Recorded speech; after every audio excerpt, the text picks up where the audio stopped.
What is happening, Miami Dolphins fans? Ben Morgan of the Fins Up Network, back with our first video since that wild card loss to the Kansas City Chiefs. Still feeling that loss, as I'm sure you are as well.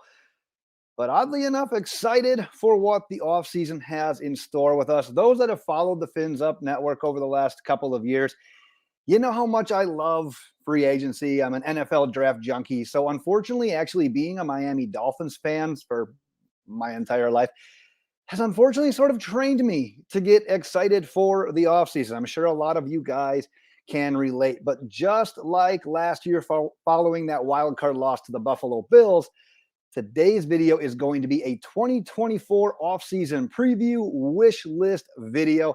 Now, I ended up capping my list at 5 items, but going through it, I feel like, you know what, I could have definitely kept going. So that's why I want to hear from you. First and foremost, if you haven't gotten subscribed yet, make sure you are doing so. And second, drop your wish list items in the comments. Curious to see what you are looking forward to, I should say, this offseason. But let's jump right in. They're in no particular order. Like I said, I just have 5. And the first thing is athletic linebackers. Yeah, I probably mean plural, because let's take a look at what we've got.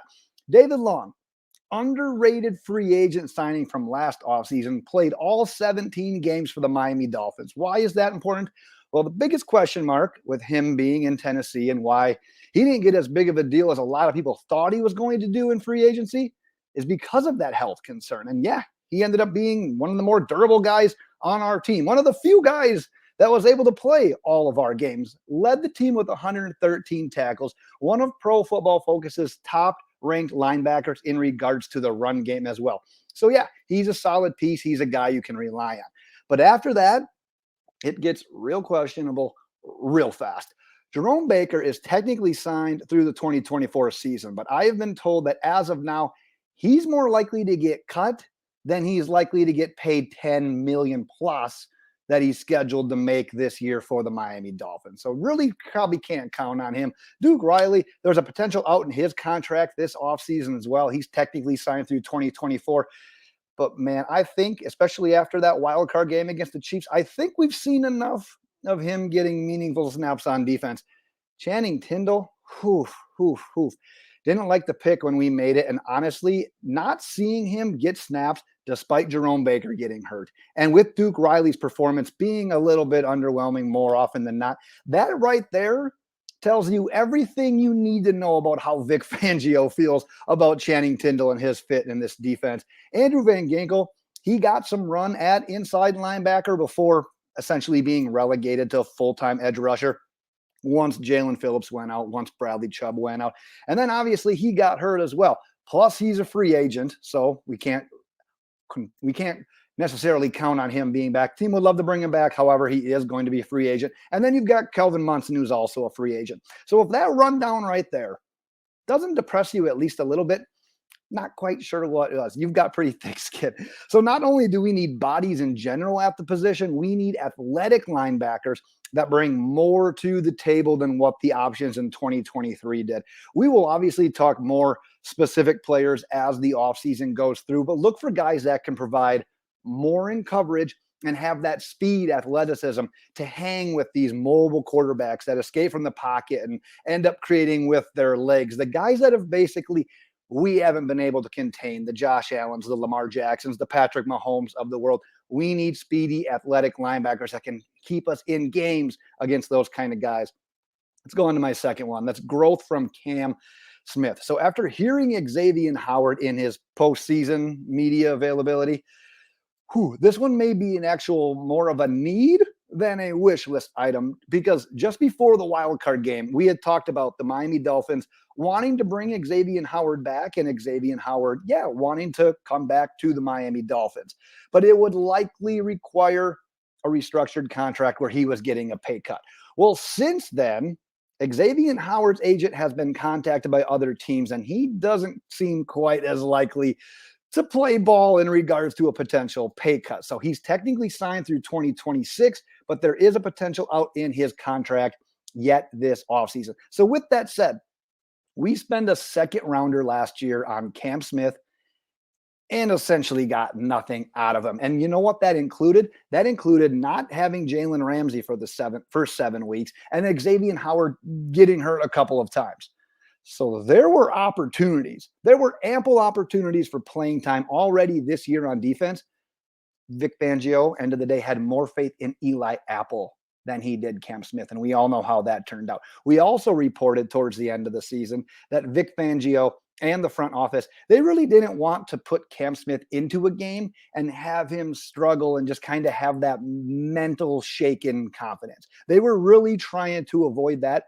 So we essentially were forced to chalk 2023 up as a redshirt season for Cam Smith. But we absolutely cannot afford to have him turn into another Channing Tindall, which means no contribution for the first 2 years, at least on a regular basis, with him joining the Miami Dolphins. So with that said, we need to see him continue to stay dedicated, continue to put in the required time that it's going to take to get better in this defense. And we need to see him just get back to showing out like he was in training camp when like the first couple of weeks in preseason and training camp, he was Mr. PBU. He was Mr. Pass Breakup when it came to camp, when it came to those preseason games. So we need to get back to that.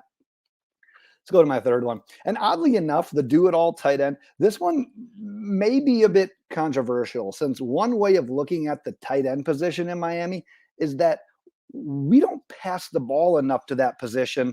So you know what? We might as well just stick to guys that can block. However, Mike McDaniel has talked about it a couple of times now, continuing to evolve this offense. And quite honestly, incorporating a do-it-all tight end is one way that you can do that. Crazy stat from the season. I'm sure you've heard this by now. We did not record a single touchdown from the tight end position in 2023.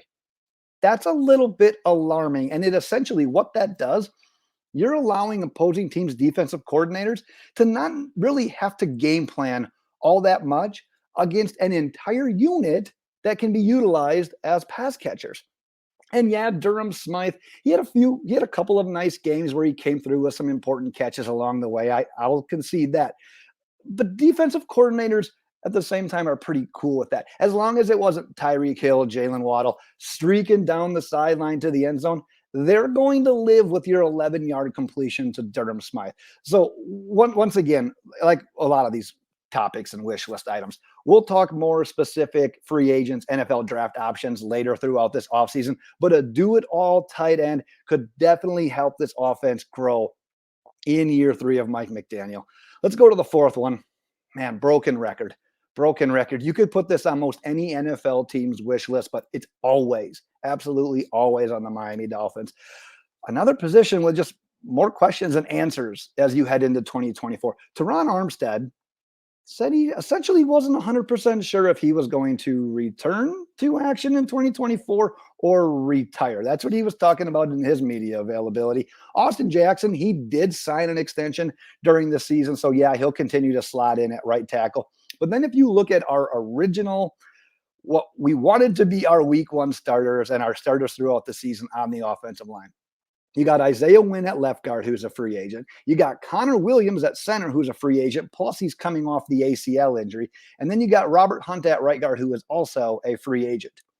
So while signs are pointing to, and it sounds like the team does want to go out there and re-sign Robert Hunt, there is still so much uncertainty with this starting unit. So there's 100% going to be question marks surrounding the overall depth at the position. And quite honestly, 2023 once again proved why quality offensive line depth is important. I'm not breaking news by saying that. What did we have this year? 13? I think we had 13 different offensive line combinations in 2023. Every single starting offensive lineman missed at least one game this year. And quite honestly, we've talked already about Mike McDaniel and the evolution of the offense. That 100% includes offensive line play as well. We talked about it quite a bit during the season, that the fact that when the offensive line was more healthy than not, when the starters were in and when Tua was getting the ball out quick, we had success. But when guys started getting hurt and Tua had to hold that ball for that extra quarter to a half second, that's when we started taking sacks. That's when we started seeing Tua making some of his more questionable decisions where he was going with the football. So we need guys that can hold up in pass protection, let Tua hold the ball a little bit longer than 2.4 seconds per play on average. Because if he feels more comfortable in that pocket, he is going to calm down. He is going to improve on the decision making. We could talk about that one until we're blue in the face. Let's do one more here. And I've got Fangio's brand of safety. So Javon Holland is the only Miami Dolphins safety that is even under contract in 2024. Brandon Jones is on the last year of his rookie deal. Deshaun Elliott only signed a one-year deal. Elijah Campbell is also a free agent. So not only do we need bodies in general, but we need bodies that fit Vic Fangio's scheme. And by the Fangio brand, what I'm talking about are guys that are likely stronger in coverage and can accomplish a lot of the things that Vic Fangio is looking to do defensively, which, as we know, doesn't really include a lot of blitzing. So if I'm guessing today, I would be a little bit surprised if we see a guy like Brandon Jones back in 2024. It would have to be a pretty damn team-friendly deal, and I don't think he would be slotting in at a starter at all in that case. So once again, like I said, we'll talk NFL draft, we'll talk free agents as we go on throughout the offseason. But I'm definitely looking for Vic Fangio to have his hands in the decisions that are made at safety this offseason. Those are the 5 that I've got. But like I said, there are plenty more out there. You could go on this video. I don't even know how long this is going to be. You could double the length of this video with our wish list. So that's where, like I said, that's where you come in as well. Drop your wish list items in the comment. Get subscribed if you haven't done so already. That is going to be my time for today, Dolphins fans. Thanks for tuning in, and fins up.